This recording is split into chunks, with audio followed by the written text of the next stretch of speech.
Hello everyone, my name is Notepad Anon and we write games for fun. So we are continuing to work on Granbelm Dancing in the Midnight Realm. However, this will most likely be the last day of it. As you can see here in our handy dandy notepad document, we have our two notes right here. We're going to do a side note on berserking. We're going to put it right here. And we're going to do a once over just to clean everything up. So the reason I did not stream yesterday, fun fact, I did not stream yesterday because my friend convinced me to buy Planetary Annihilation Titans. We played that a lot. Fun fact about me and RTSs, I get really drawn into them, and the second that old StarCraft knowledge kicked in, it was over. I was done. I had entered the metaphorical matrix. I'm like, I'm ready. And then I did. We lost against hard AI, but we don't talk about that. Oh, that reminds me.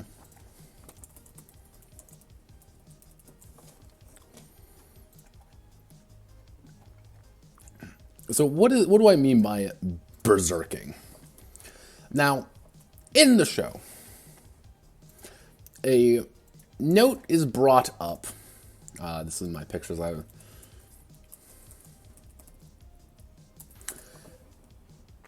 There is a moment where, as you can tell, oh god, I hit all the wrong buttons. As you can tell right here, our main character, Mangetsu, or however you decide to fucking pronounce it, she goes, to quote, bananas, and kinda goes mental. Was this obviously a ripoff of Evangelion? Oh yeah, probably. I do not doubt that. I do not doubt that it was a blatant ripoff of Evangelion. But it's there, and now I have to put it in. So, what is going to be berserking? So we're going to do side note berserking. Berserking. God, berserk is a really weird word because it doesn't. Like, oh yeah, it makes perfect sense. No, berserk. That SER always messes me up. Oh god, can't see out of my glasses. Blind is a bad, I say. Blind. Blind.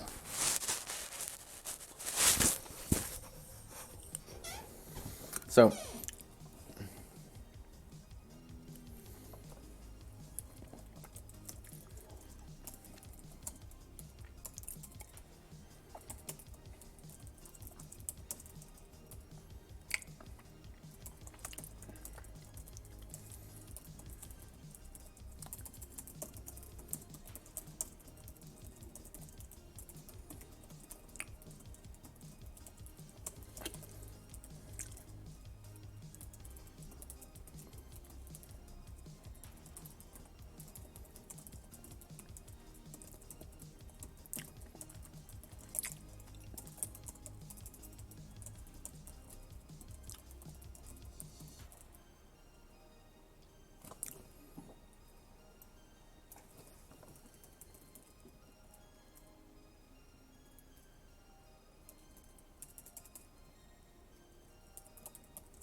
user.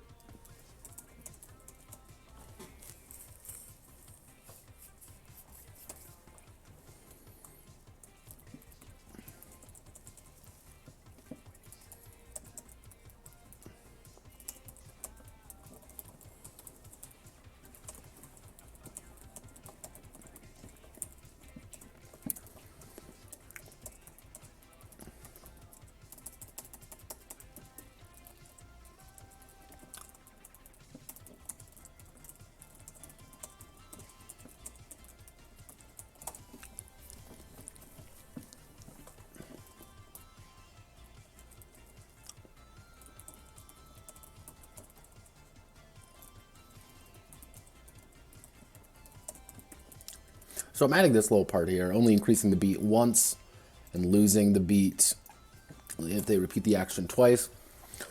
You're not, berserking isn't good. You don't want to berserk. Berserking is your fug.jpg. I need firepower. I need something. I need the fight. I need to alpha strike. Or I need to, reload everything. But before my combo technically ends, I'm going to the alpha strike. I'm going to reload alpha strike.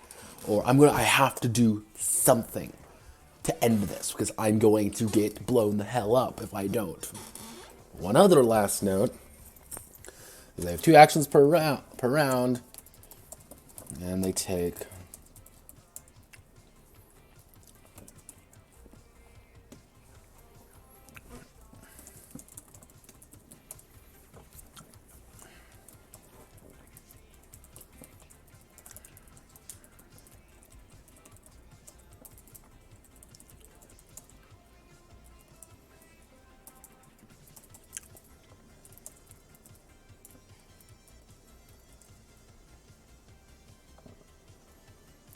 let's see, to contrast says all mana gained through combat is forfeit.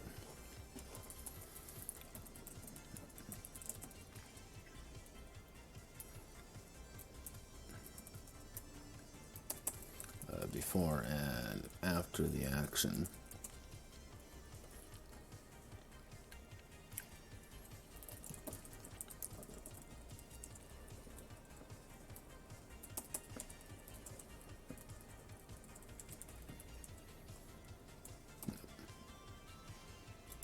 Yeah, this is the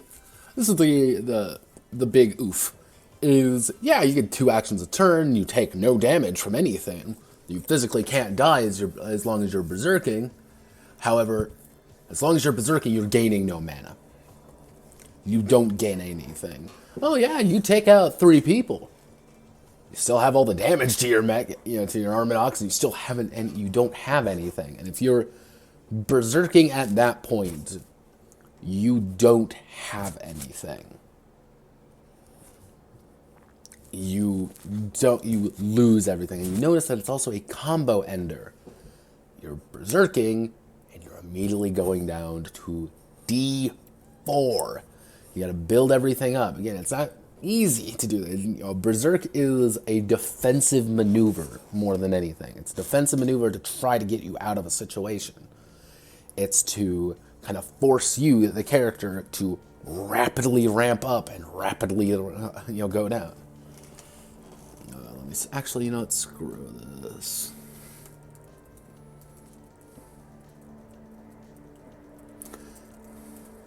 If I can actually type.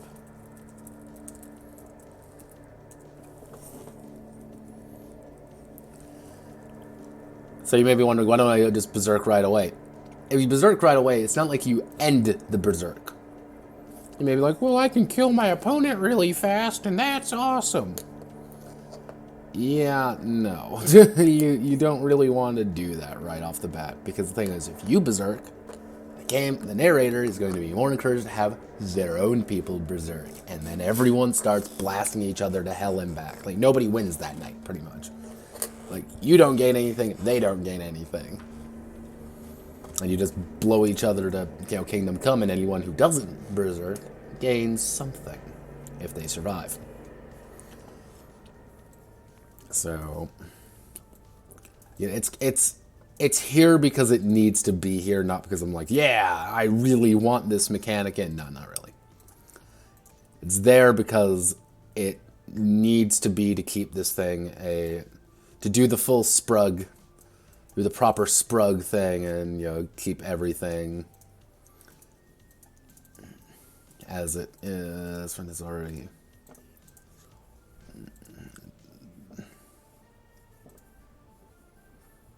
They're nearly out of the fight.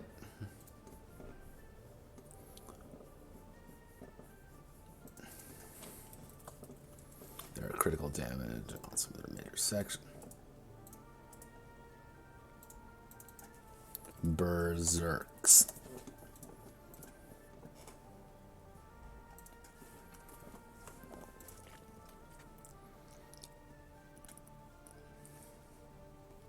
Actually, was Googling this previously. Can I find a mech that's berserking?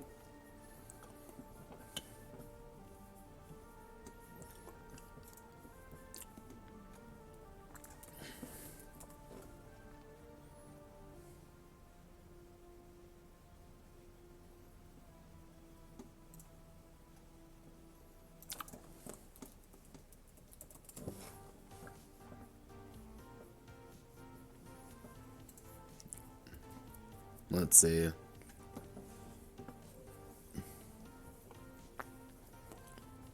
Another down the rabbit hole where we find out all these strange things.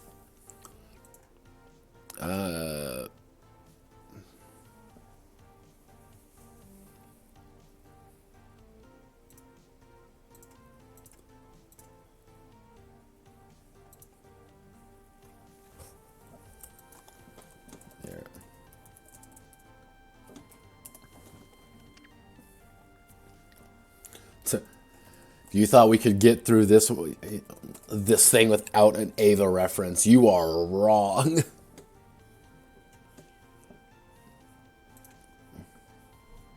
Hi, Shinji. Shinji's freaking out there.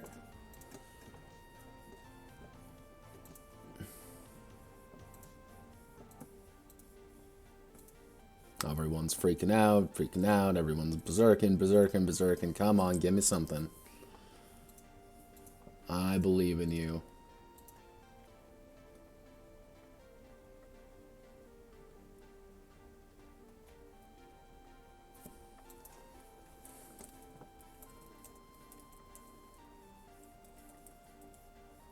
Let's see what... Oh, I didn't mean hit shopping.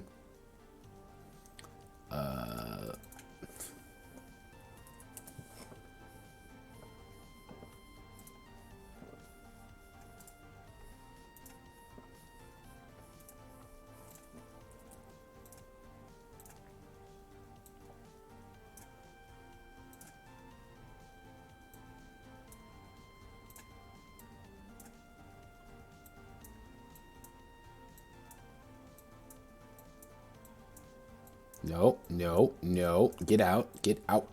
Unit 1. Unit 1.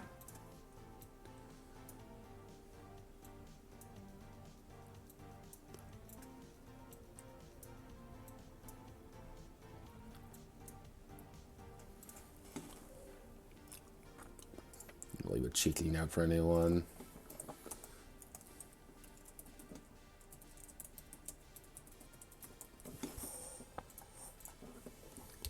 Is that an Ava reference? Because everything's an Ava reference. So, alright. Now we get to do our sample Arminox. Who's ready for fun? So, I'm going to start from the very top. We're going to do as a rose.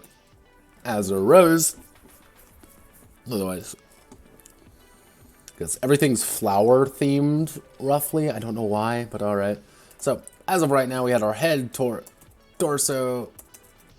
We'll do right arm, left arm, right leg, left leg. This will be our durability. This will be our torso.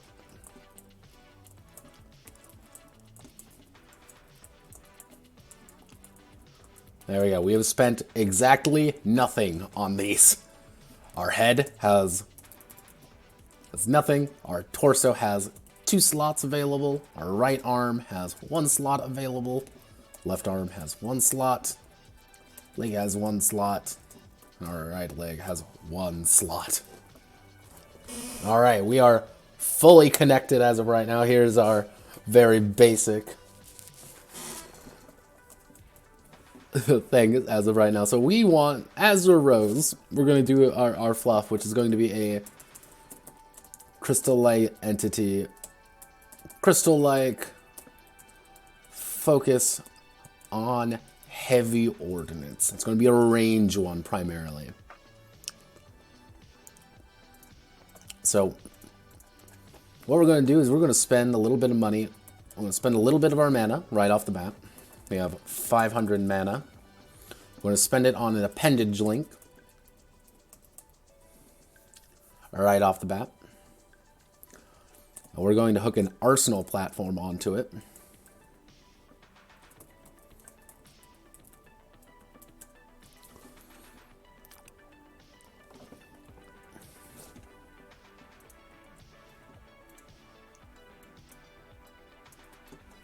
$4.95. Hook an arsenal platform.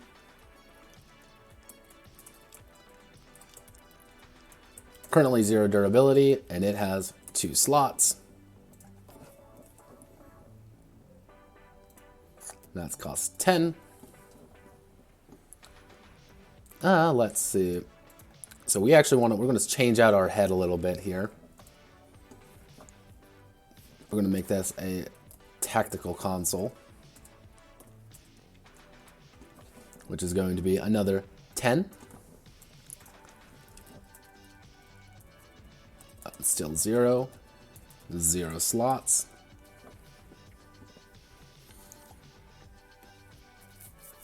Let's see. Do we want anything else? Yeah, I think we're going to trade out our right arm for a ranged arm. So I'm going to put range right arm. That's going to be 5 mana. Actually, I'm going to put how much the mana we're spending on each section right here. So 5. I will most likely put this in a table afterwards, but right now I just want to write everything up here. So 5, 10 for the arsenal platform. Range right arm, 2 slots. Actually, just 1 slot. 1 slot. No melee. Gotta remember. I'm gonna put that as a note to myself. But here's Azure Rose as of right now. So each section we're going to now have to designate how tough it is. So our head, we're going to make it light. Make it light tactical, so we're going to put 5. We're going to put medium cuirass right on here.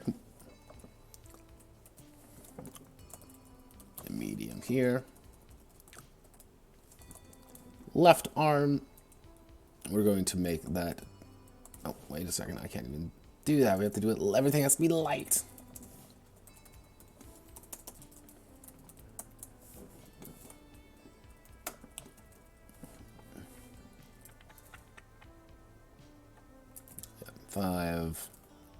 Five. That's 10. We're going to do featherweight.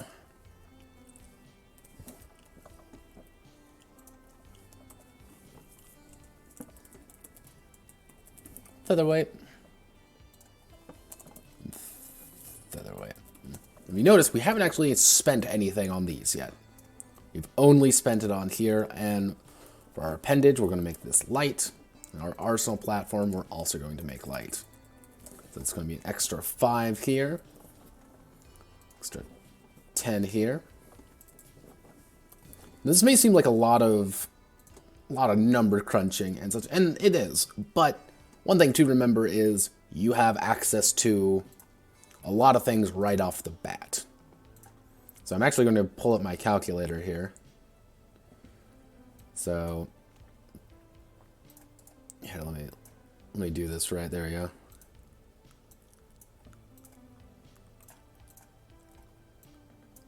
You gonna show up? Okay, calculator.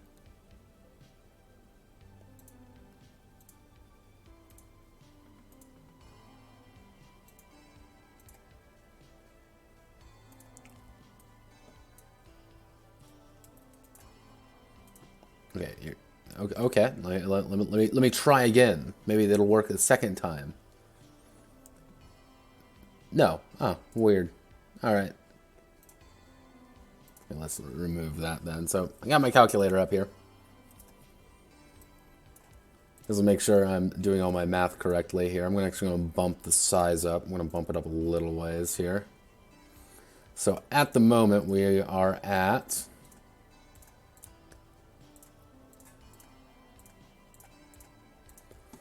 55. So if we start at 500 again,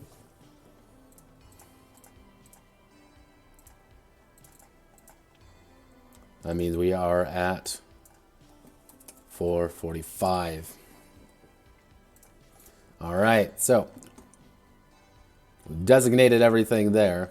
Now we get to do designations. So one thing we're going to do right off the bat is we're going to make this a striker 1. Remember, 5 mana here. Striker 1. 10.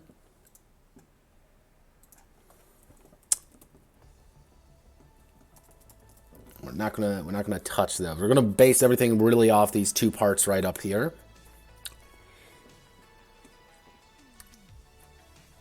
Alright. But actually, what we're gonna do, we're gonna add a brute 1 right down here.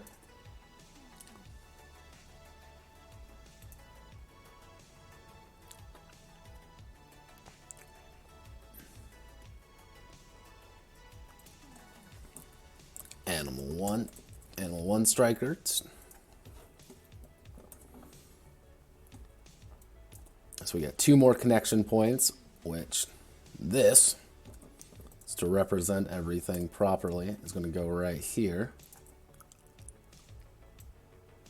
Yeah, there we are.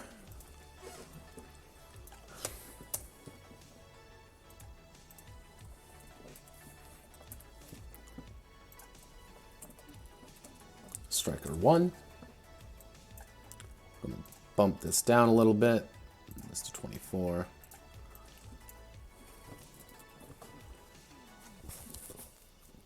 And why are we putting striker on all of these? Well, we're putting striker on all of these, and we actually put animal on here so we get 1 extra connection. So we have 1 open connection. So pretty much the light appendage linked here to the one of our 2 that we got by purchasing animal 1. And we purchased a light arsenal platform on the back of that, which has striker 1. Again, as long as there's a part variation on it, you're able to put something on it. So if we put any ranged guns on here, guess what? We're going to be able to add things. We're going to add a lot of damage, and that's what we like. So in our ranged arm, we're going to add that. We're also going to add a geometric 1, which is going to increase it by... Let me just do a quick double check. I think I already added that. So it's going to be 20. If not, I'm going to find in the math later when I have 5 left over. So we have our brute 1 featherweight. Oh, actually, what I should do is put ammo storage 1. 5. Ammo storage 1.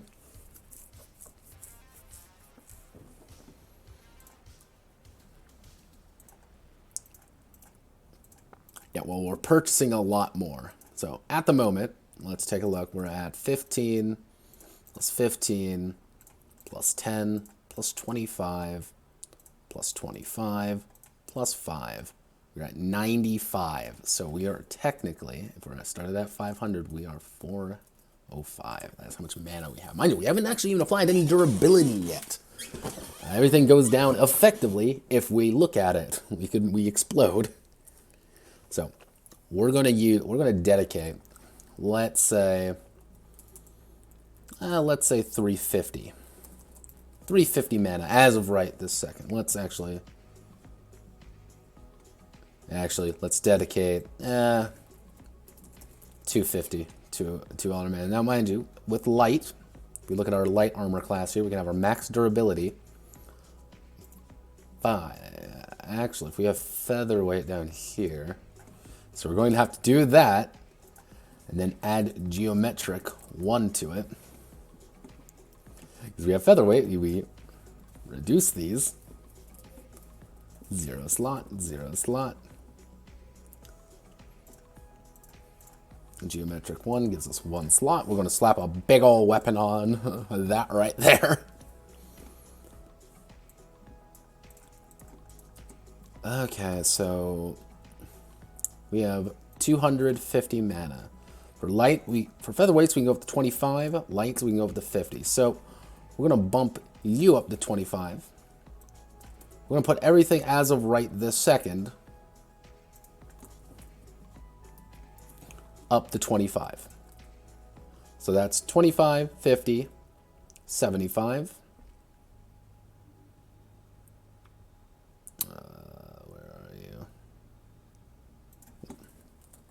25, so 100, 125, 150, 175. All right, now we want to keep our main parts alive, so we're going to dedicate 50 there, 50 there. So of our 250, 100's been spent right here, 125, 150, 175, 200, 250, actually 225, 250. We've spent everything. Now you kind of see our durability isn't actually that high. So what we want to do is we're going to move some things around. We're not too concerned with the appendage link, actually. We're going to bump that down to 30 and move the other 20 right here. I'm going to move 10 right there, 10 right here. So there we are. We have our full everything. So let's let's check our math just to make sure, because we always like to check our math. So we have, I immediately hit the wrong button. 35 plus 50 plus 30 plus 25 plus 35 plus 25, 25, and 50. All right, we spent all our durability, so let's do our big boy math here. 505 minus 250 gives us 155 mana left. So now we start being able to play around a little bit more. So let's go down. We want to check our ordnance. Let's get what we want right away. So we want a melee weapon. So let's grab a medium melee weapon. I'm going to slap it right here on our geometric. So medium melee weapon. Actually, we're going to make this, since we are primarily a range individual, that is our goal. We're going to stay at range. We are going to actually slap a shield. We're going to put a medium shield right here. Again, we go exactly off how much it is. 15. And the medium shield. So we've consumed our 1 slot.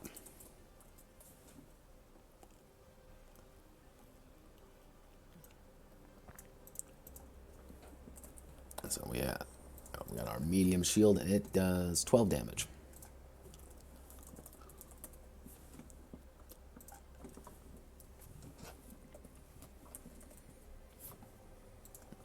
We're not really going to worry about the legs. We got like nothing on these. So Now we got guns, guns, guns, guns. So on our big old torso, we are going to strap super heavies. So actually, let me just make a note here. So at 155, so now we are at 140. I want to slap some super heavies. Actually, that takes 2 slots. We do have 2. I want to slap the super heavy cannon. It's going to cost us 20. It's going to do D12 damage.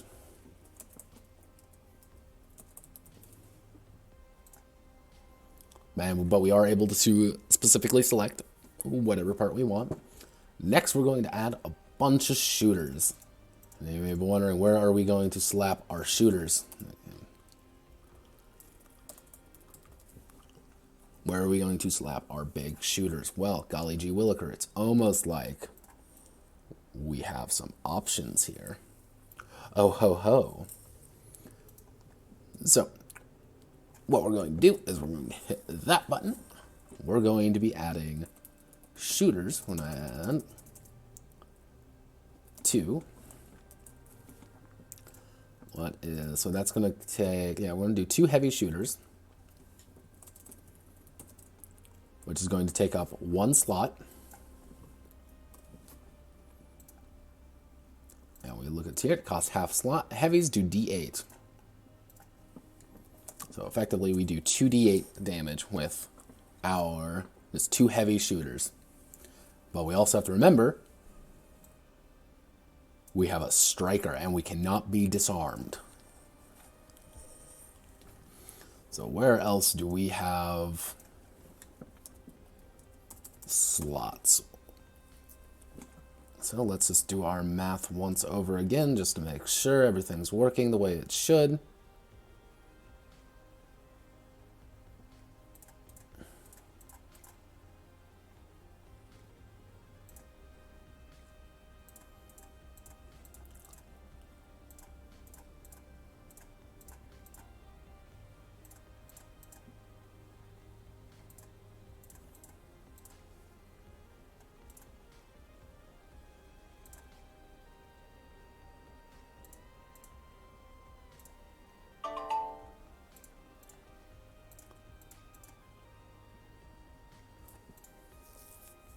Oh, that reminds me, we gotta add some guns there.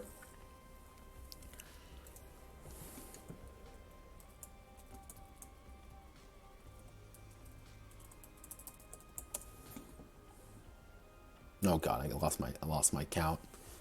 The advantages and problems of doing this in a literal goddamn notepad document. Go away, fly. So actually what I'm gonna do, make this a lot easier on myself. Unless we got a phone ding ding. That's who I think it is. I'm gonna be real fucking pissed. It's no one. So let's actually make a new sheet. So here's our, so we're gonna do mana cost. So 15, actually, part cost.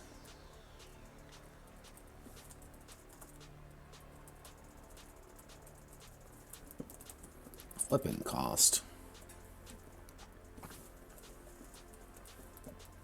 Armor cost. 35, 50, 30, 25, 35, 25.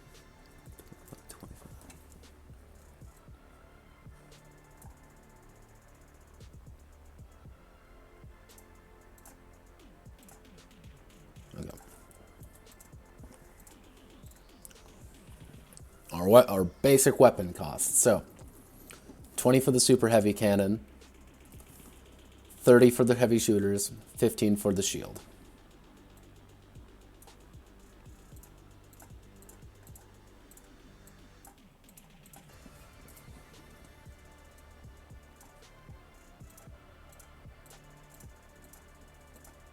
And next, part cost 15, 15, 10, 25, 25, 5.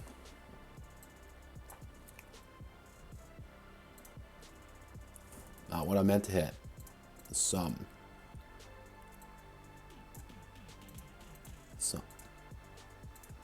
All right, we are at 90 points. This is our current setup here. Got 90 points. We are at.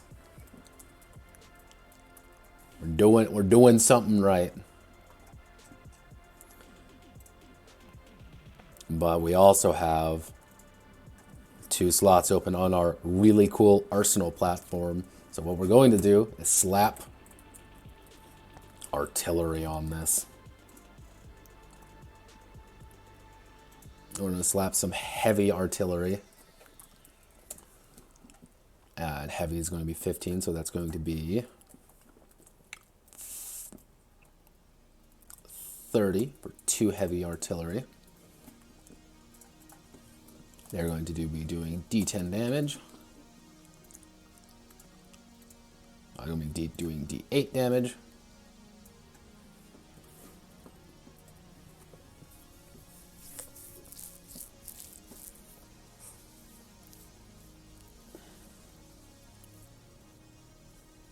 Okay, let me just do a double check on everything. So we're at 60 here.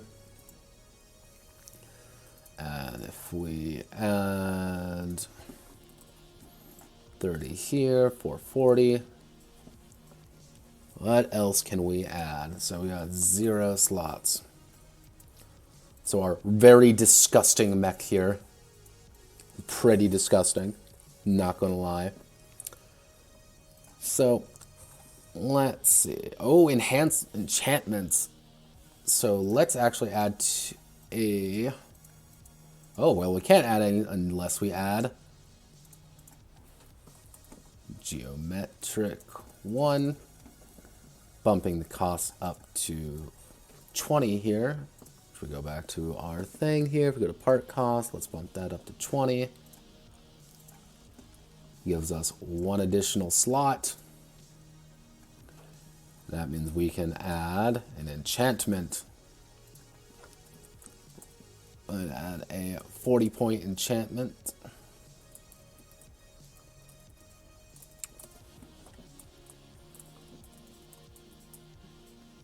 Actually, for the sake of ease. Yeah, 40 points.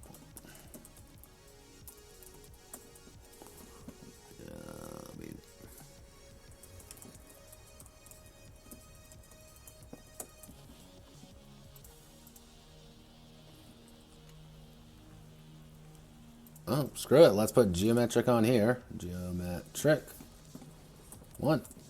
Add another slot.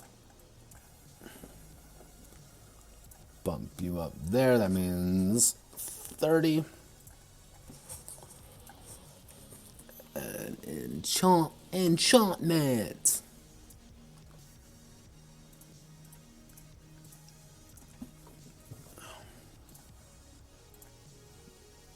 Oh, that's a. Oh God, we are. Oh, we're so low. We're so low. Let's take away the geometric. Yeah, let's take away the geometric. So we're going to go back down to that. So we have 485. That means we lose our 1 slot here. And instead, we're going to use our remaining 15 points. We're going to bump our tactical console up by 5. We'll make that 40. And we're also going to jack our Arsenal platform up by 10. We're going to make that 35.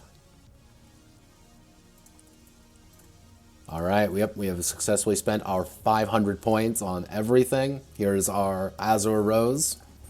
0 mana. As you can tell, Azure Rose is pretty disgusting in her own way.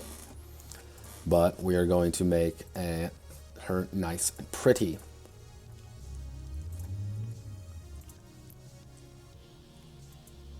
I didn't mean to hit that button. Why'd I hit that button?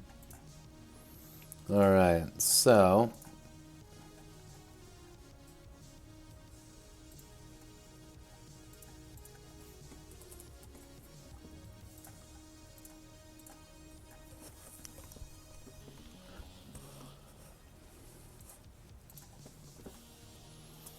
side note, actually an example, Azure Rose, stage 1, Erminox.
So what I'm going to do, for my own sanity, probably you all's, going to up a second notepad document, Control C, Control V, it in there.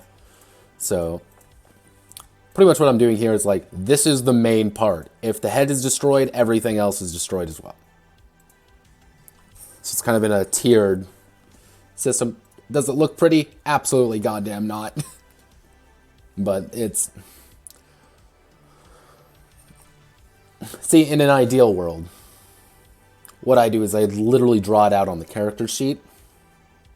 I'll actually go over that after we're done here. But let's get everything. Animal 1, Striker 1, Geometric 1.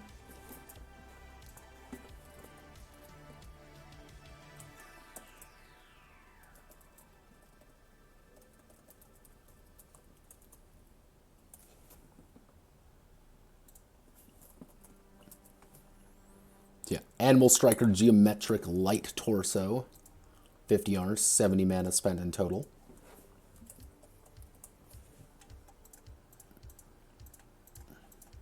Five, 10, 15, 20, yeah. Next we're going to attach the arm.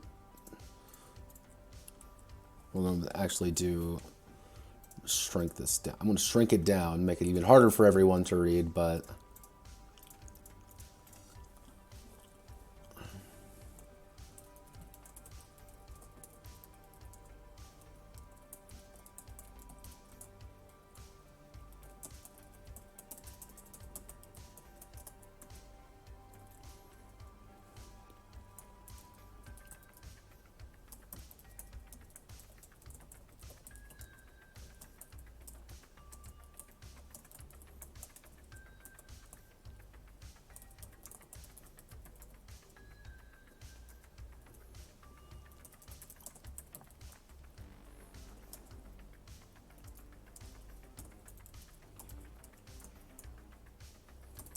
Actually,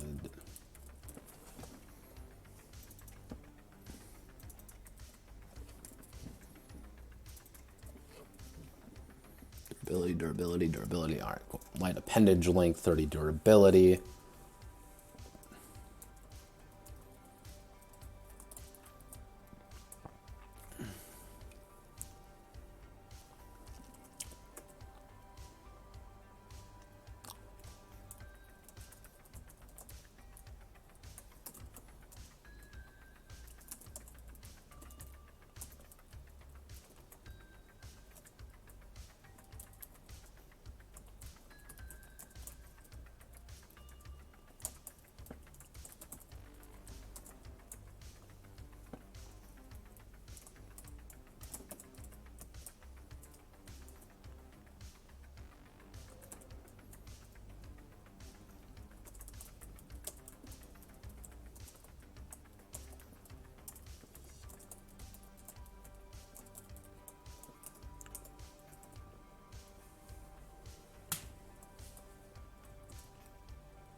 see, so 25 for the arm itself. That's 35, that would be 60 mana. We have...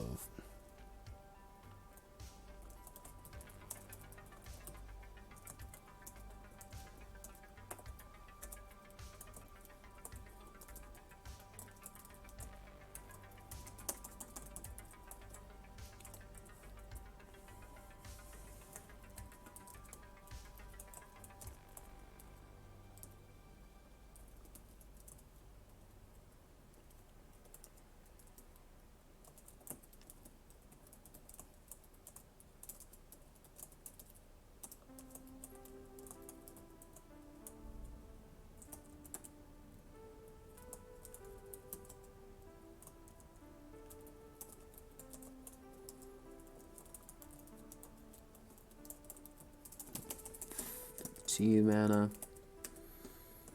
And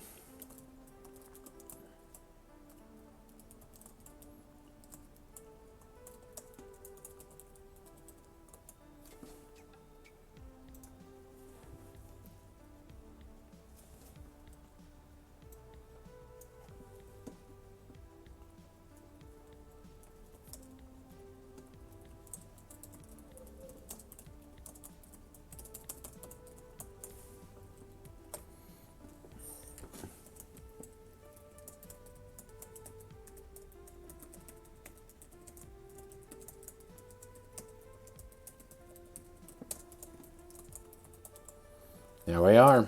There's our full assortment. So what I'm going to do now we get to pray. Does this actually... Oh, Jesus, that looks atrocious. Okay, let's extend you out a little bit. Can we extend you further? Come on. Come on. There we are.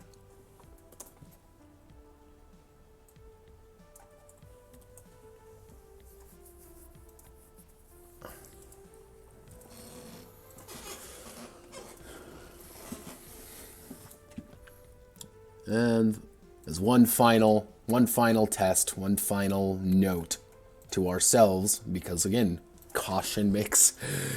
Nothing is worse than getting, say, looking back on things and realizing, oh God, oh God, oh God, all the math is wrong. Oh God, please help. Nothing is worse. And take that from someone who has gone back before, only to tragically see the extent of his failings and just like, oh, I see. That's terrible. Why have I literally messed everything up in my life?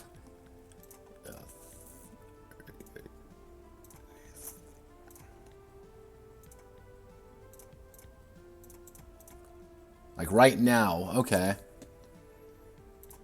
So let's just do 65 plus 70 plus 20 plus 40 plus 40. Okay, we're right here. So that's where we are right now. 40 plus 65 plus 30 plus 60 plus 30 plus 30 plus 25 plus 25 plus 15. Okay, so we're 515. We're a little over. So what I'm going to do is, instead, I'm going to just drop these. Going to reduce those down. We're going to reduce this by 20, and that means we have 5 points left. So we effectively have chicken legs. We're going to...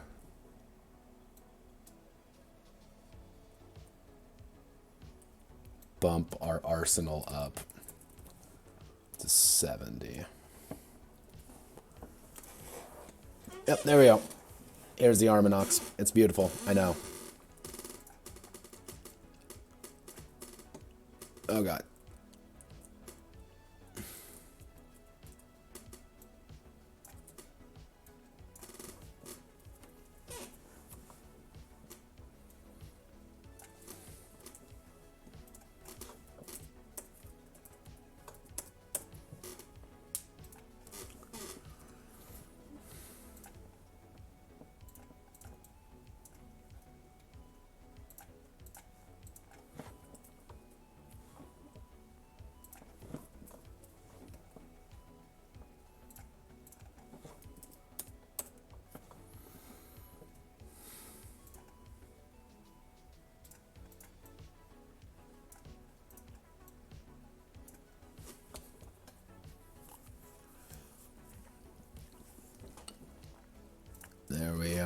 So here is the final result of our efforts, making our stage 1 Arminox.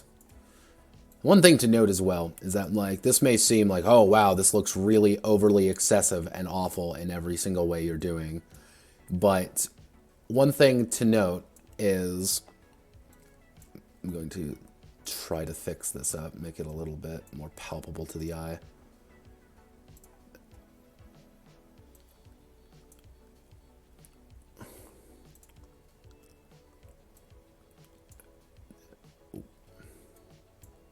One thing to note is, as I kind of say down here, if you get your legs blown off, you're not going to really need to replace them. Like, the Azure Rose is not dependent on her legs. But what happened if... The thing is, what happens if her light appendage here breaks? That means she loses all of this. So it kind of comes down to a risk reward. Like, Azure Rose is very centralized, but she's going to have to start distributing damage a lot more readily, dare I say. So yeah, she can take a couple big hits, but if someone chops her legs off with a single big strike from anything, because if we see here a medium shield, which isn't even the largest weapon you can get at this stage. No, it's the largest weapon you can get at stage 1, but by stage 2 you can get one that does 15 damage. So in one hit, she can lose a leg, which is taking away things where she can distribute damage from. So she needs to get protected. That's where you get people like who are a lot bigger and a lot stompier. Azure Rose is effectively designed to be maneuverable, but not very maneuverable. She wants to use tactics, she wants to use her abilities, she wants to pretty much lay down covering fire for her allies. She's not ever going to have a huge beat combo. Her goal isn't to really have a massive combo. She has so many enchantments that she can kind of compensate that. She can continuously fire. Her big thing is fire, reload, fire, reload, fire, reload. And yeah, she's only going to be rolling D4, but you're rolling a D10 for her big cannon shots, and she's going to be rolling extra things. What you want to spend everything on later on, she's going to want to spend it on more slots, more guns, more things. And you can start upgrading your geometrics that way. So instead of like, oh, geometric 1, it's everything gets upgraded to geometric 2s. So she has another slot she can slap another gun in, or geometric 3s later on. However, she's never going to really want to she's not going to want to invest in, say, a full melee build. It's not useful for her, because if she does, she's negating all of this. That's her build effectively. Azure Rose is so stage 1.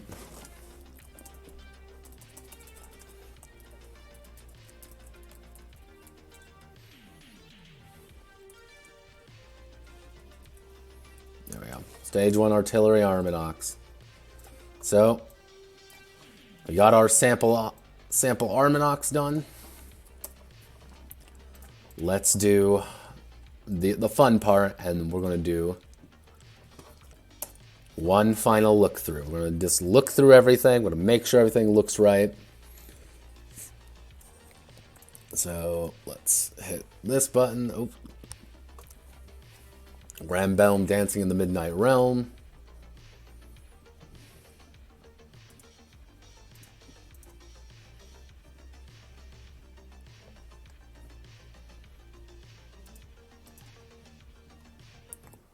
Crippling Desire, watch magical girls suffer. By the narrator. See, this is why we do a walkthrough just at the end, just to make sure stupid things like that aren't breaking. Additional app. Yeah. Technically, if I really wanted to, I'd just do a sample character, but I think this works pretty well. I got the math.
Why do you do this to me?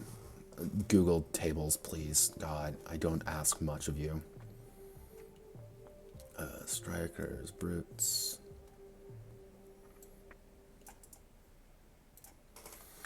Welcome to the wonderful world of fixing things.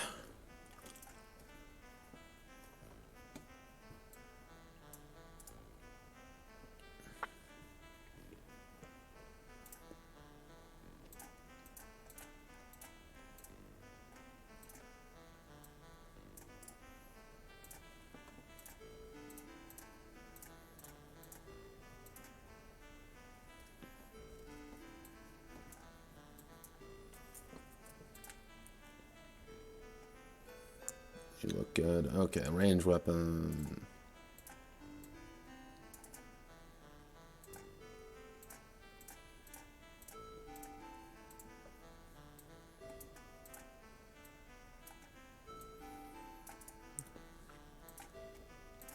Middle. There we are. Usually the problem with when it doesn't do that is when you have something like this.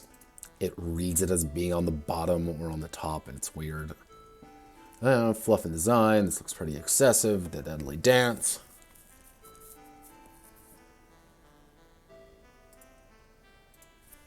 Actually, melee. Strikes. This was single section. Or split between two.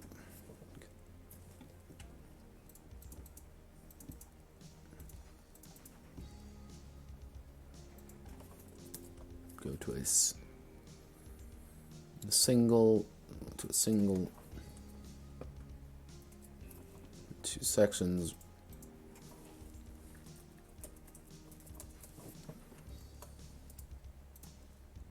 Actually, range attack damage.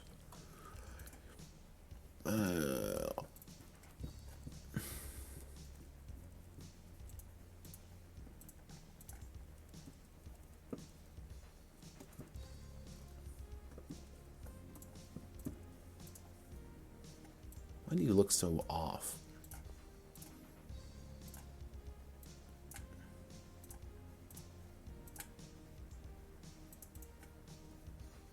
That one?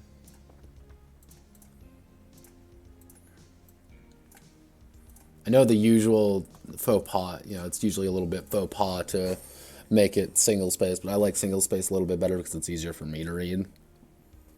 Ability spirits.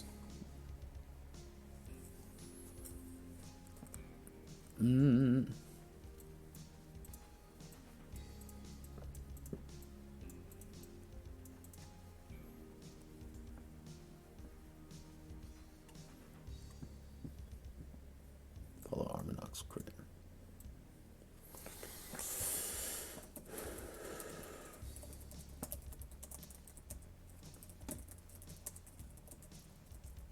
Parts.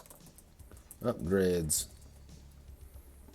Increasing durability. If you haven't realized yet, durability is kind of a trap option because you're going to keep losing it. So it's just like, do I want to invest in durability so I don't take the damage, so I can still take more damage, or do I want to save my resource to get more equipment so I can blow them out of the sky faster so I don't take more durability? It's the roguelike conundrum.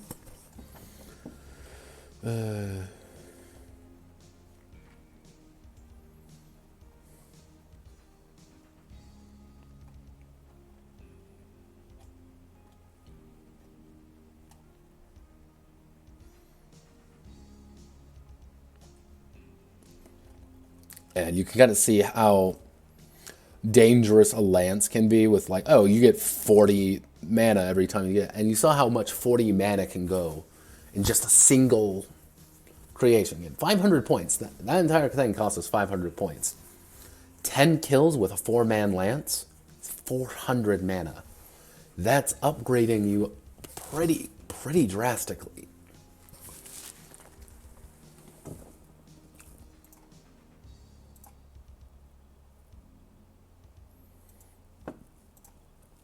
So let me just do a double check, make sure. Okay, we're still going.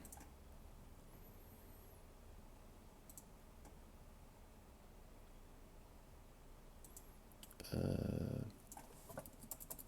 the magic crystal, the very essence of the magic power is destroyed along with it. No magic participate cannot enter Granbelm. Illusions realm. You.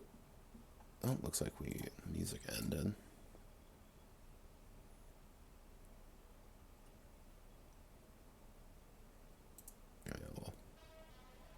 This is the peaceful loneliness, synthwave, chillwave, retrowave mix. Otherwise known as I get flagged for copyright again. Okay, we got our minor characters, we got our battle royale, magical girl fashion, magical girl hunting, and puppet master. So, I believe we have completed Granbelm Dancing in the Midnight Realm. So, see here, 9,542 words, a little bit smaller than how we normally, our normal numbers, if we kind of go off everything. However, we did start at only 5,246. So we nearly doubled our numbers. We added a lot of things. And we nearly doubled the number of characters we had, doubled the number of words, and we about doubled the number of pages we had. We added 20 pages, actually, of just more content. So, overall, I think Granbelm is going to work, TM. I can only hope that it keeps going. It's been fun. I will most likely reuse the beat system again. I don't know. I like the system. I want to continue using it. But kind of adapting it to other things is going to be a little bit complicated, but it shouldn't be too hard, he says to himself, fully knowing it's going to be a pain in the goddamn axe. But it's been fun, and we'll still have all of this. Now, you may be wondering, what's our next project? So if we go to things Notepad add-on wants to do, our 5 core principles of play. Oh yeah, I forgot. Maybe I should... One thing that I may do, I may actually just dedicate a full stream to doing it, just for the metaphorical shits and giggles, is effectively writing, I call them creative documents, you could say. And that creative document would be me going over what I want the book to look like, and just general design information, as well as some like very rough sketches that I can do of how I would want some sections to do, as well as some examples of play, kind of how the pages look, what the cover looks like, just little things like that, before I can yell at artist friends of mine and be like, please, I'll buy you alcohol. Fun fact, you can bribe your friends with alcohol. That's how you get artists to do commissions for you on the cheap. Just get them so fucking drunk they don't know their name. So, one other thing I've never quite gone over, I gotta remember to clip this section too, is my 5 core principles of an RPG. So, my first one is there has to be a structure to play. I'm actually going to zoom all the way in here. There has to be a structure to play. Rules have to tell you actually how to play the game. That's why I usually start up with, how to play, or I start with that right away, so you know the base mechanic right away. Some people may fight me on this, but I believe the main mechanic is the most important thing you can do in a game. Everything is built around that main mechanic, and having multiple main mechanics can really bog a game down sometimes. I'm looking at you, Riffs, with your D20 combat and D100 fucking skill system. It's insane, but it also does its own thing, but I can go into that for you.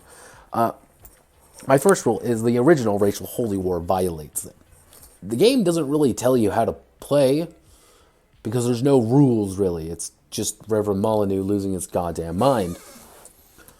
So, there must be a clear divide in narrator, game master, dungeon master, and players. It's the narrator's job to moderate and referee the game, all while maintaining their vision for the game. A game that does not do this is likely a narrative experience or world-building exercise. I use the quiet year, because I actually quite enjoy the quiet year. And there was another one. It was like Next Winter or something. I can't remember. It was a fantasy version. But The Quiet Year is fundamentally a game where you and your friends are going through a quiet year in preparation for a oncoming disaster, effectively, the oncoming winter in a post-apocalyptic society. And you're drawing cards, you're making events up, and you're kind of filling out your local problems. There's no game master, really, to The Quiet Year. But that's not the point. The point is to have a collaborative world-building exercise that you can use. I would say a less favorable. I'm going to turn down the music a little bit. It's a little bit. It's fucking deafening.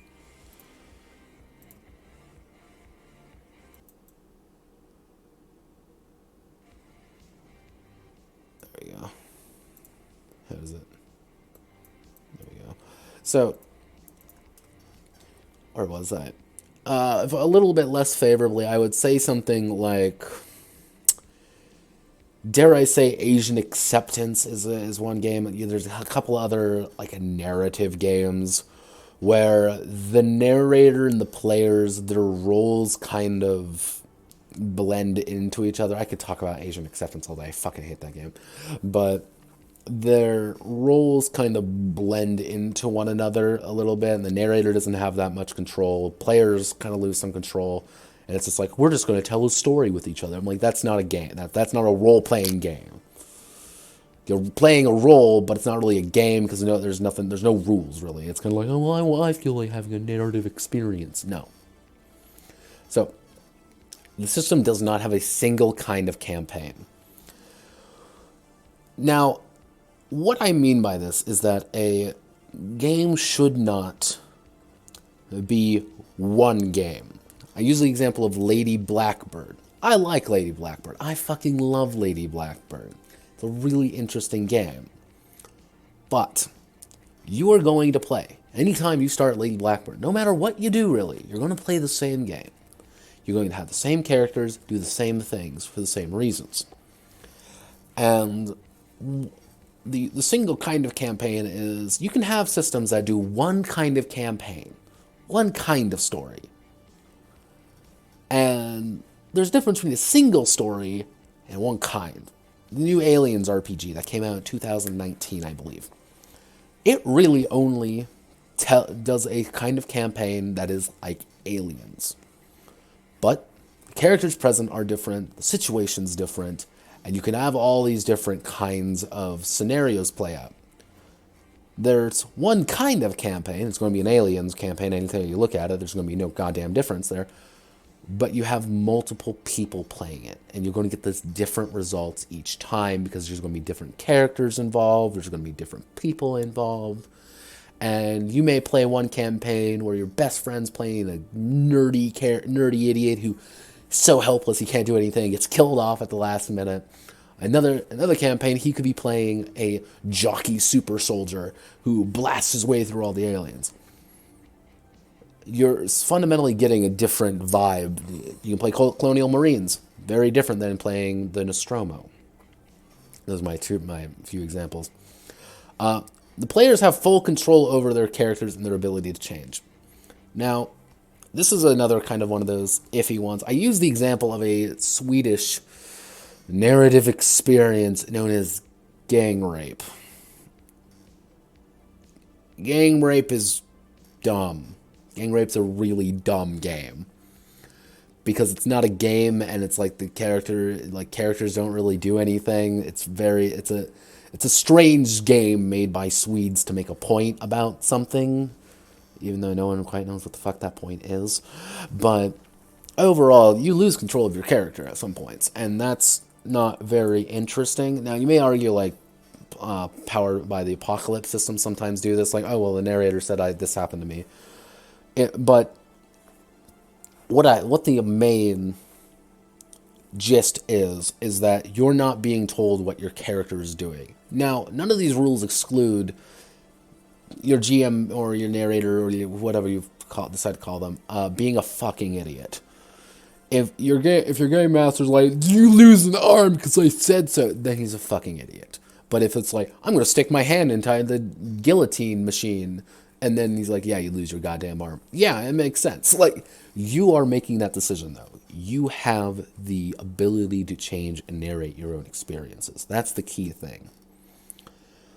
Now, my final rule, the rules include or imply Rule 0. This is kind of my big one. Rule 0, for those who don't know, is, I would say, almost the fundamental rule that makes a lot of role-playing games role-playing games. It's the narrator, it's the game master, it's the dungeon master, Fiat. It's their ability to look at it and be like, yeah, roll me strength. Screw it. I'm like, you know what? Roll D100 and get under a 50. Like, it's their ability to make things up on the fly. Add in things, suit your game to what you want to do. I use the example of it's a board game, but it adds RPG elements like every other fucking video game, it feels like these days. Called Mice and Mystics. Its goal, it takes away a lot of the game master stuff. Like, there's still a game master and he's still doing things. I believe there is a game master anyway. It's been a while since I played Mice and Mystics. But there's people doing things, but everything is strictly by the rules, and a individual game master cannot just say, nah, or yeah, let's change that, or hey, let's fix that. It's kind of the group's consensus, but the rules don't support it. I always like to imply, like, give a little bit of gray room. If you notice in like any of my RPGs I've written up to this point, I add gray room because you're going to play it differently than me. You're going to play it differently than Joe Schmo across the street. You're going to play it differently than Lindy Lou, who plays it with her friends. And you're going to be different than Greg the Grognard, who plays it completely different than everyone else. Everyone's going to play it their own way, and they're going to want the rules to do a very specific thing that they see and they envision to make the game as much fun for them as possible. And those are my 5 key things. So, after we get done fixing everything, we're going to start probably on one of these 3, or I just say screw it and fix Kid World. So let's keep going. So, congratulations, Granbelm, you are officially done. So, with March out of the way, even though we're only like halfway through March, we're moving on to April's games. Now, we have Monster Girl Adventures and a Notepad Exalted. Now, I am most likely going to be moving Notepad Exalted away because Notepad Exalted is a nightmare and a cluster, and it hurts my soul to think about too much. So as of right now, we're going to stick on the anime train, and we're going to be working on Monster Girl Adventures. Now, what is Monster Girl Adventures? So if we go back here, let's exit out of here. I just saw it, Monster Girl technically it's Monster Girl Adventure, or Monster Girl Adventures. So, Monster Girl Adventures is a dice pool system. And what do I mean by a dice pool system? It is, if we scroll all the way down, hey, look, we have someone actually in here. So pretty much you have your attribute, plus your skill, plus any modifier and d6s, and attempt to score successes by rolling a 4 or higher. Well, pretty much it's a 50-50 dice pool system. Some of them do a little bit differently. Some have 5s and 6s. Some are only 6s. Some have 6s explode. I don't need any of that. It's 50-50 with all of your dice. The more dice you have, the better it is. However, you do have a little bit harder target numbers. So on most checks, you need to get 2. Your average check of difficulty, you're going to have to get 2 successes. 2 or 4 hires. The easy ones, you only need to get 1, while on incredibly hard ones, you're going to need to get 5 6s, 5 4 hires. Not impossible, just incredibly difficult, incredibly hard. So let's zoom into 125, and what we're going to do actually, we're going to update the stream. So we're writing a game about magical girls and mechs. We are no longer writing a game, as we're writing degenerate Monster Girl RPG. It ain't lewd yet.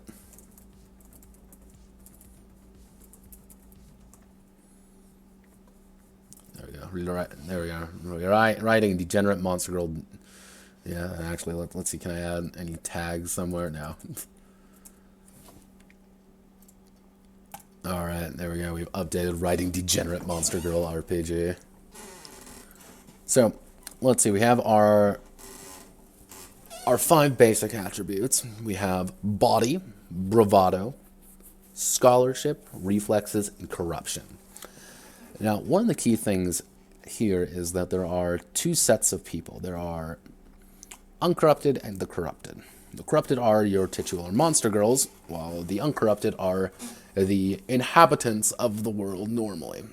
In Kenku's Cross's Monster Girl Encyclopedia, there are humans, elves, dwarves, and in mine I ended up adding humans,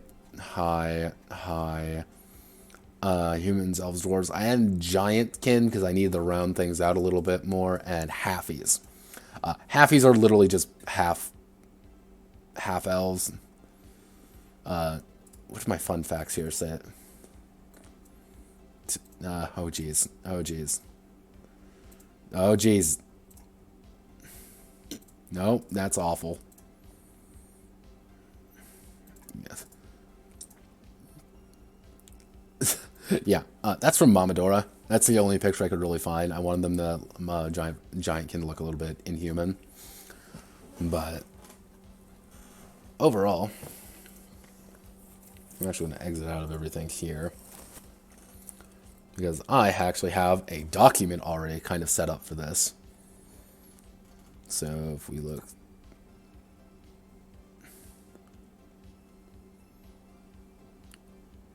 MVA's. So, wow, Notepad add-on, that looks like a terrible lot of things. And the answer is yeah, it is a lot of things. So we're going to bump that up to 20. I'm just going to keep that in the corner and let everyone despair as I'm going to go over it. So, let's see. My throat is dying, by the way. I don't have coronavirus. I've just been fucking talking all day.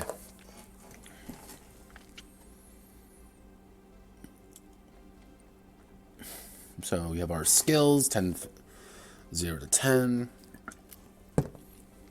All skills have a cap of attribute times 2. I don't have a random thing. I usually don't like random attribute generation. Usually not my jam because I like players to be on the same even thing. Because the thing is, for every character who's going to roll, I rolled all 18s, you're going to get some guy who rolls ones and kind of sits there with his thumb up his metaphorical ass and like, can I just re-roll? I'm like, yeah. Everyone's going to be roughly on the same caliber because you don't want to be that guy. This is an OSR. Like, you don't want to be that guy. Be like, well, you rolled crap, just die and make a new character. No, that's not fun. Well, it is fun if you're doing that kind of game, but I digress. Let's see. Uncorrupted.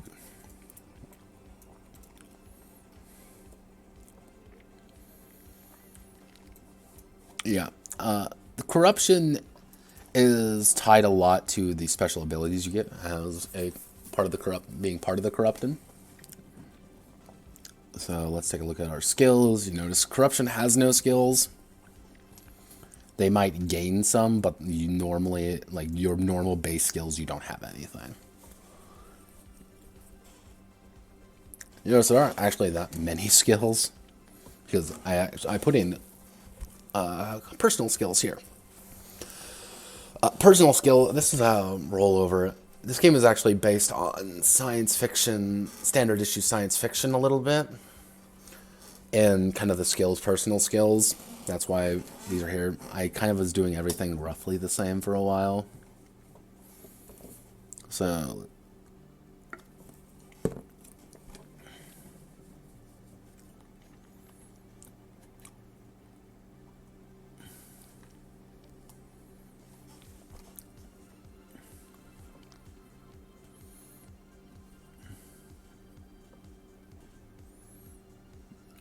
dice rolled by the character. When the character reaches 0 wins.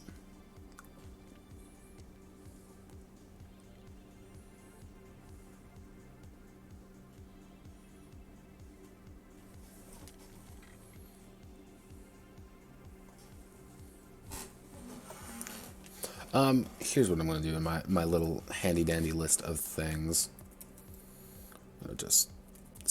We're going to clean up health a little bit, just to make it a little bit nicer to read, a little bit easier to read.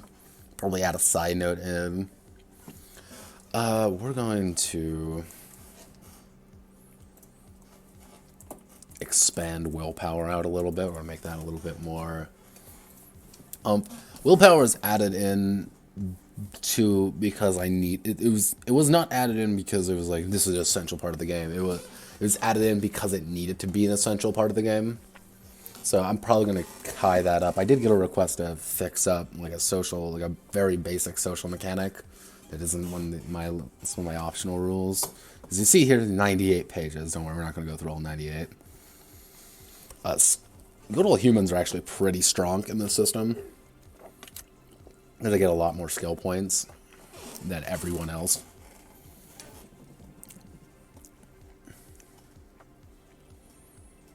Yeah, this is why Happy's, because we'd have a scholarship person and everyone was bod.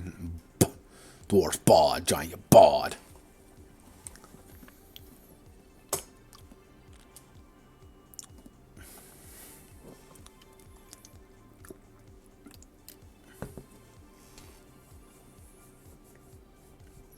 I do have the button my setting.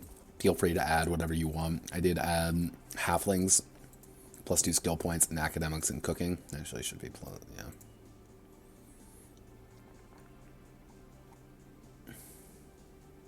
Let me just actually make sure. So see, this is why we do read-throughs.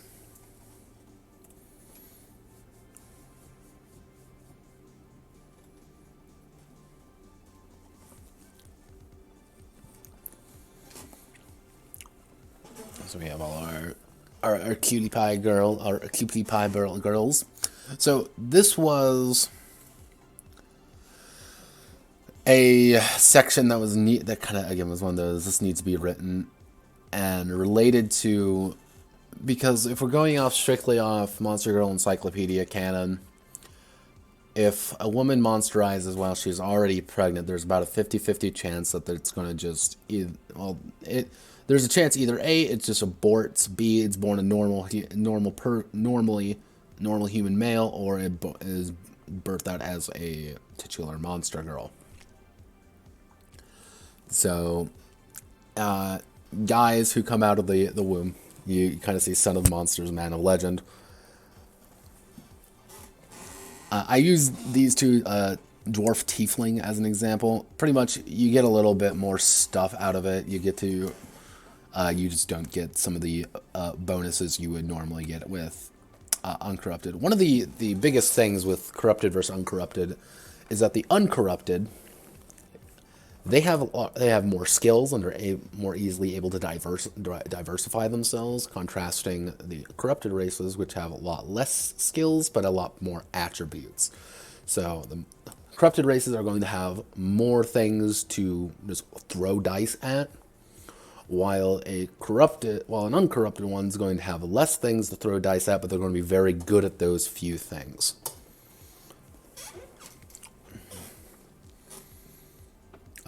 Naughty. I should put like an 18 plus, but come on, I'm writing a thing called, so let's see. So what I'm going to do is we're just going to do clean up corrupted races.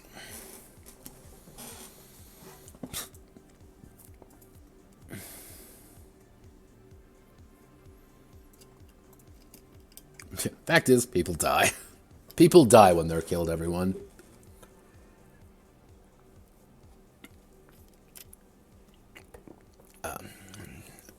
Orc girl goblins.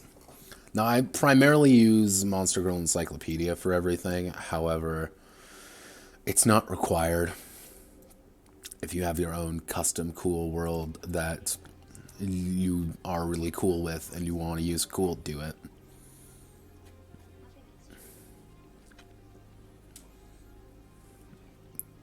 Fairies. Yeah, fairies are actually pretty. They're a little bit unique because they have ludicrously small amounts of health, and if they get hit by literally anything, they're going to die. But they also have... You need a ludicrous amount of successes to actually hit them.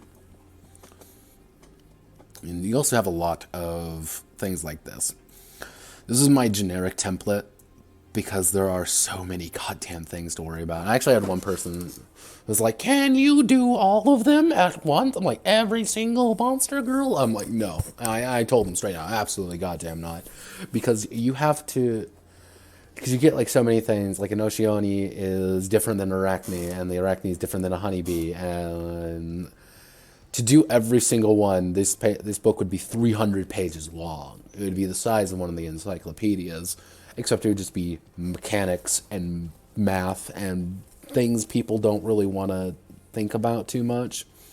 So this is my compromise, you could say.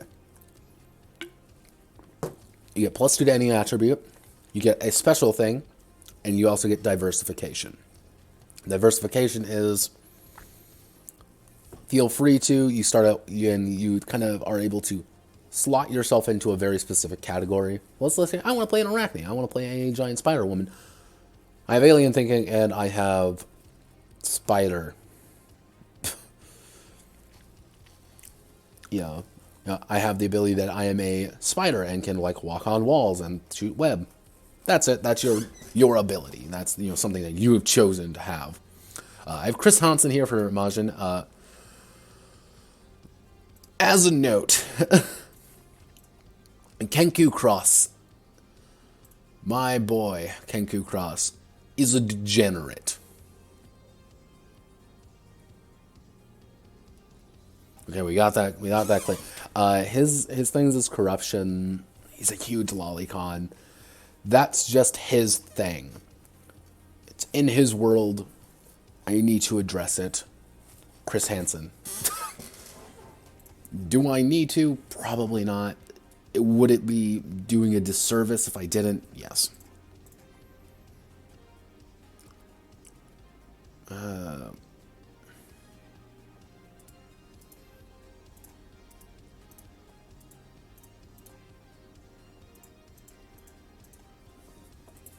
The artificial have to find themselves unable to naturally repair themselves. How they do require resources available to them. Most artificial creations are made to last. Their bodies are...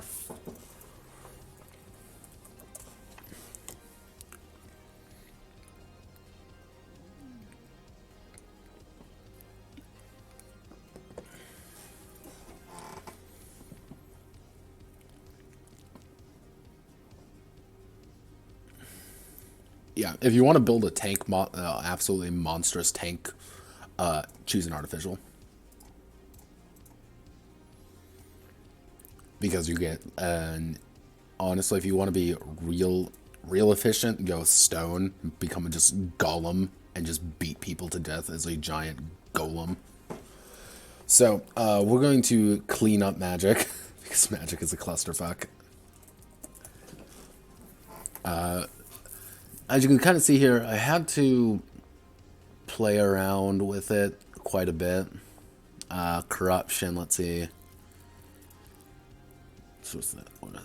Or that has already been corrupted, so it builds corruption. Some else no purpose.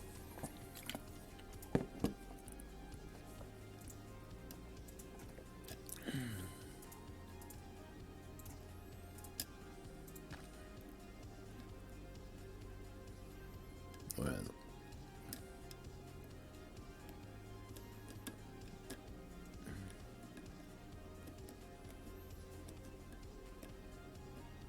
Yeah. So, to the counteract, you can pretty much add your corruption die to anything as a corrupted character. And you may have an insane amount of corruption die. You may be rolling an insane amount of dice by default. That's good. That's on purpose. We want that. I want you to roll an insane amount of dice. The problem is you keep doing it, you're going to go bonkers and probably rip someone in half. Which is bad. And here are the first set of Rules, rules, rules, rules, rules, rules, rules, rules, rules, rules, rules, rules, rules. Because I encouraged a diversification in setting, I had to have a diversification in rules. This game, I say like, oh, it's 98 pages. I would say arguably a quarter of it is actually like, this is what you have to do to play the game. The rest of it, a lot of it is side rules, miscellaneous rules, notes, and sections. It's not really designed there to be intimidating. It's supposed to be there so you have access to the resources you need.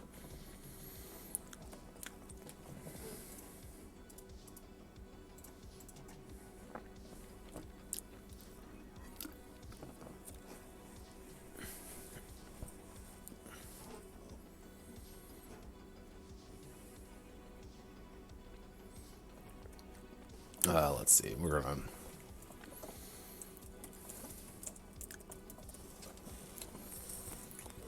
So this is actually the big thing with attack. Like melee weapon attack is disgusting because you pretty much you roll against their target. So bod versus reflexes for melee, or reflexes versus reflexes for range, and you add up your successes. If you have more successes than the target, you do your weapon damage minus the enemy armor times your excess successes.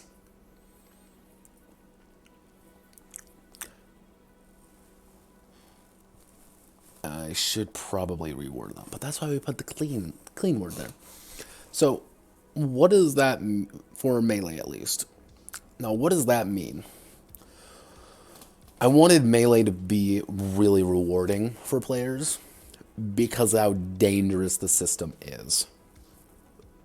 Because it's a lot more about definitive strikes rather than, tapping away at, one damage, one damage, one damage, one damage. It's a lot more about those big definitive strikes. And you need to pepper enemies away because you're going to get mauled to death if you don't. Like, monsters are scary. They are big, they are tough, and they will kill you. So you need to improvise. You need to attack enemies fast. And if you're taking a little bit of damage, you're suddenly at a disadvantage. The death spiral in this game is insane, and I made it that on purpose because I wanted it to be insane.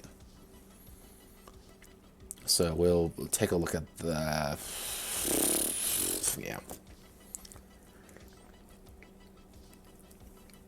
Let's return to space distance. Go space distance. It's great. I don't know what you're talking about. Shh. Social combat, yeah. Smug anime girls return.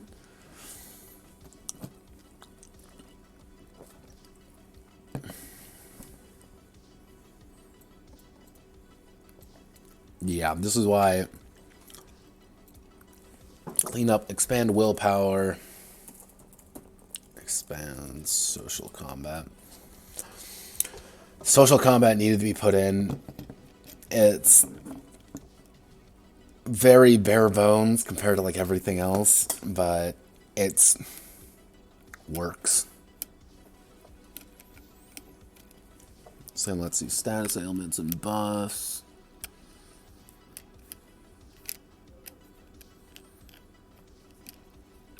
Yeah, this is my don't let your friends use like excessive magic equipment because you're going to be corrupted and die. That's bad. The fuck is a value? A few things to consider when buffing, debuffing. So this is how I do enemies, otherwise known as I give them a page and 2 pictures and say like, yep, here you go by what experience they have, and then add 5 or something.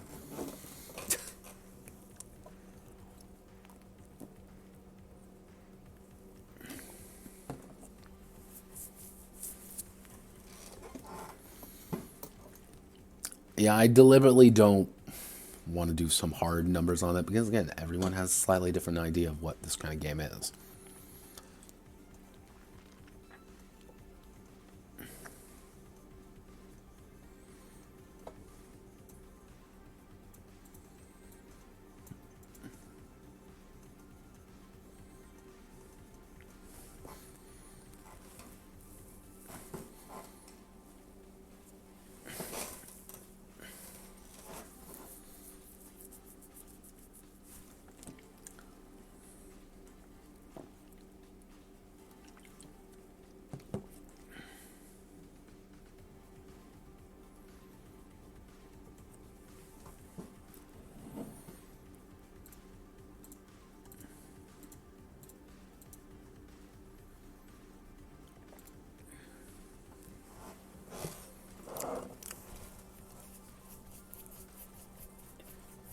Oh god, got something in my eye. Ugh.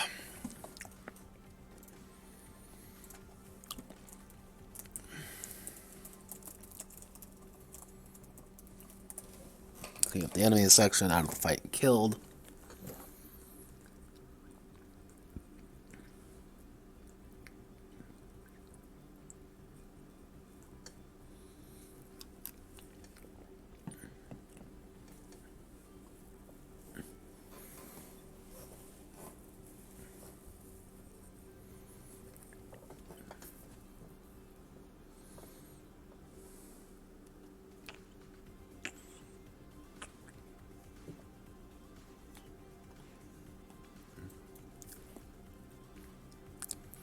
Yep, Mega Monsters will probably just need it.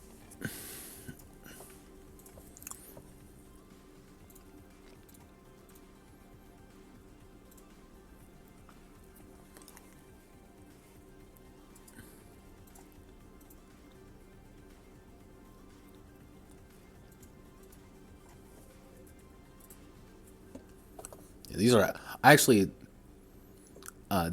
my some of my favorite pictures, and the guy who does these, I love all his artwork. It's very interesting art. I love these. I always think they look so cool. Equipment. You may see, hey, that looks pretty familiar. Yeah, I know. These are how damage numbers work. Like, it works. I may bump up damage numbers. I just have to review everything at this point. So what we can do is we can expand the armory, add more weapons, like we have done for the past bajillion games. But again, more weapons equals more options. The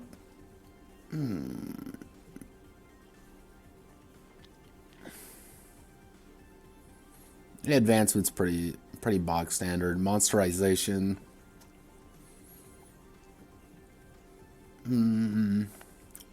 Yeah, on Incubi, corruption number, and everything after this, all 38 pages is literally just my notes about things and how to do other things. Various eras of Monster Girls, how to just adding guns. Because again, someone requested it. I will probably go through these in graphic detail and just add stuff, change things around, have fun. Heroes are actually a little bit interesting. They'll get stuff. Heroes are fun. That's actually from the One Ring RPG, which is a fantastic RPG, and that you should totally check out if you haven't. Even just, looking up its basic Wikipedia stuff, it's really fascinating because it's a good game. I don't think it gets as much credit as I think it deserves. But we got a few classes here. This is based off of another game I had, which is Table Talk Online, which I may take a look at later, like much later. I'm doing a campaign of it right now. I wasn't able to play today, unfortunately, because I have a hole in my wall. Because fuck my life, I guess. Let's keep going through danger.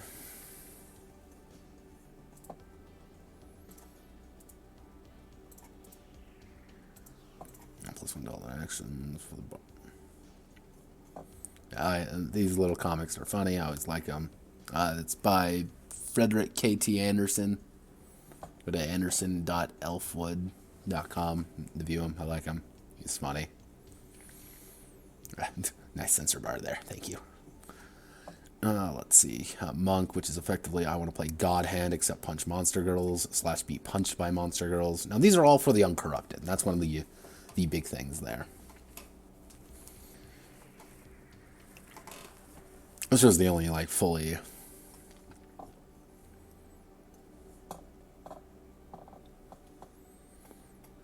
Inquisitor. The optional rules. Here's the one-on-one game, actually. Someone specifically requested this, and I'm like, you know what? Yeah, I can do that.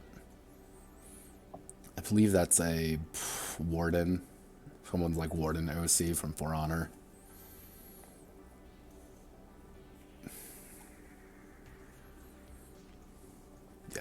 Sexual encounters of the combative type. Yep.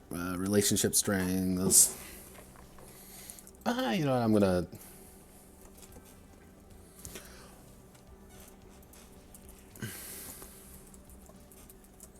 put just a note for myself. Relationship strings, question mark.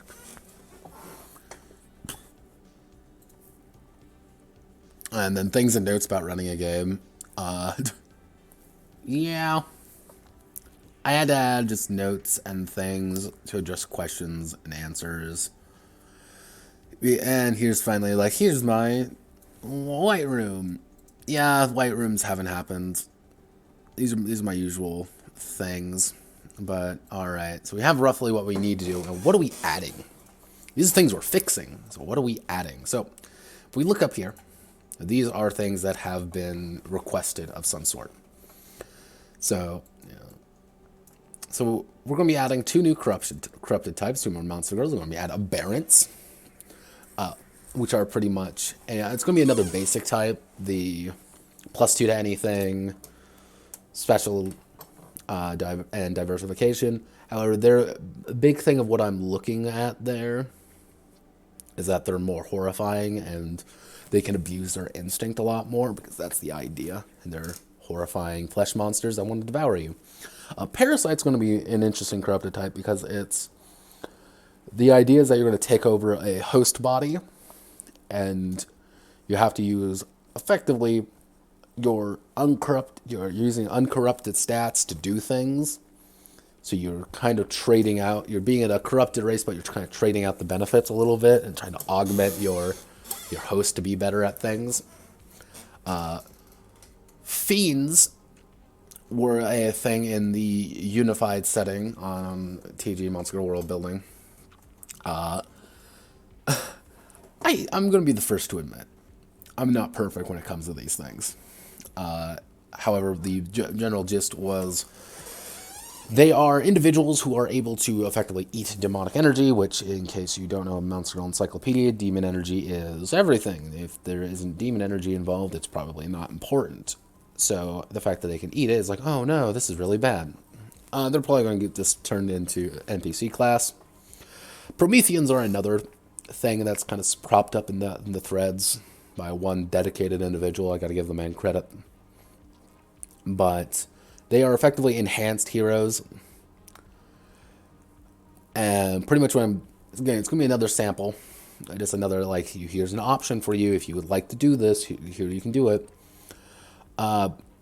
Perfected as, you know, I'm going to put a kind of a side note section is reality warping nightmares, which brings me to Wonderlanding. Now, in the MGE verse, Wonderland is a magical place full of nightmares, death, and destruction, and is a reality-bent nightmare town. Corrupted energy all around it. It's based off Alice in Wonderland, and it's a nightmare. It is a godforsaken nightmare. People get trapped in there, you go insane, yada, yada, yada. And I'm going to add in an entire section of rules of effectively, not necessarily Wonderlanding, but like if you want to apply a template over your corrupted race to turn them into something Wonderland based or kind of other based, kind of in other realms, dare I say, you were able to do that. I'm going to give you some options to. It's effectively going to be a hero class for monsters, but there's going to be big drawback and benefit. So it's secondly is someone requested what faction states and government and the monster girls who run them about. I still don't know if I want to make like rules for like domain level play, or if I want to just have a section being like, this is how factions, logic, things like that are going to work. I don't quite know how I want to do that, but roughly speaking, this is everything that I want to do. So I'm going to hit Control C. We're going to go to our preliminary notes. Scroll down. Control P, Control V, I mean. I'm going to bump up the size to 14 just so we can see everything. All right. So we have gotten everything that we need to. Everything looks good to me. We're going to be working on these pretty religiously over the next while. It's going to be a long time. We're going to work on cleaning first. That's going to be our first goal. We're going to go through probably tomorrow or some other time in relatively soon. Fix everything up that needs to get fixed up. Once everything is fixed up, we'll start adding things. Well, everyone, it's been a wonderful night. We've been streaming for about 2 hours now. So thank you very much, and have a wonderful rest of your night. See you on the flip side.